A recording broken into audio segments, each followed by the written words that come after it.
Hi, I just read a trending Medium article, Stop Listening to Music, It Will Change Your Life, by Mill Horner. In this blasphemous article, Mill claims that if you stop listening to music, you will not be affected by modern music, which he says is degenerate, and its negative effects on your mental health. He also states that since he stopped listening to music, he doesn't have songs playing in a loop in his head whilst trying to fall asleep at night, and that not listening to music allows him to get into a flow state whilst working and exercising. First of all, what a load of horse crap. I'm not even going to start poking holes into this cheap, fluffy self-help post. I'm just pissed off at articles like this existing and getting loads of clicks and reads. If not listening to music is good for you, then so is not watching movies, reading books, or breathing. You're breathing chemicals as well as oxygen into your lungs, so stop doing it, you fool. Anyway, here's my point. The most realistic way to improve yourself is to, number one, find a pressing problem. Number two, find habits tailored to fix that problem. It makes more sense to try to change your life for the better by identifying actual improvements you want to make. Real pain and desire points in your life, not arbitrary habits and rituals that fill up your already hectic existence. All you'll do then is put yourself under more pressure and congratulate yourself for persevering through unnecessary torture. What's bothering you the most? Are you overweight? Are you lonely? Do you have anxiety? Do you feel unaccomplished? Whatever it may be, just abstaining yourself from something random or repetitively doing something unrelated isn't going to change your life. The most fucked up thing about today's self-help advice is that people buy into recipes. It's as if we've all got the same disease and we go to the same doctor who prescribes us the same cure. Listen, we're all differently fucked.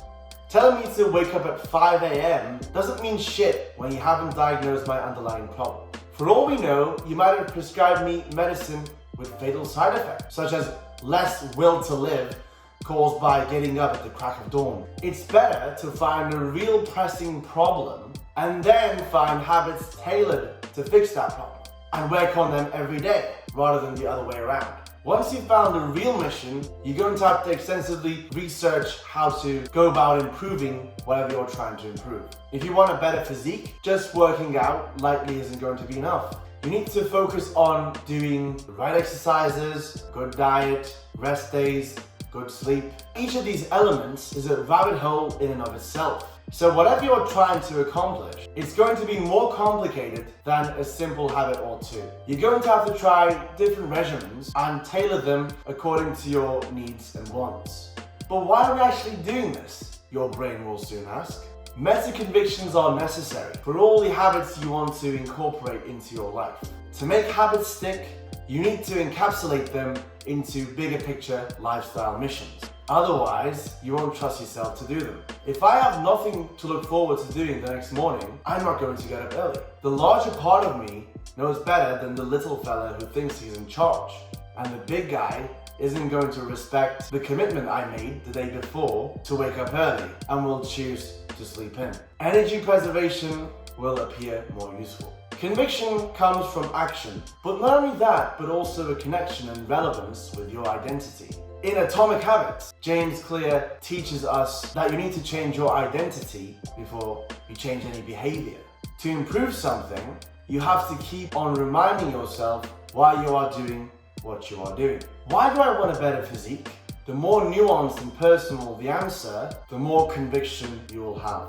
The people I know who have the best bodies all have chronic anxiety. They hit the gym to rid themselves of rumination, and it works. So as a result, they go as often as possible. I go to the gym to look good, so I try to go a couple of times a week. Which of us do you think will persevere and progress the most? Theirs is a necessity, while mine is just a preference. You can't just want to do something. You almost have to not have a choice. Find the things that are bugging you the most right now, and then find habits that will help you improve those areas of your life. This to me makes a lot more sense than trying to adopt trendy habits that solve none of our actual problems. Thank you for listening.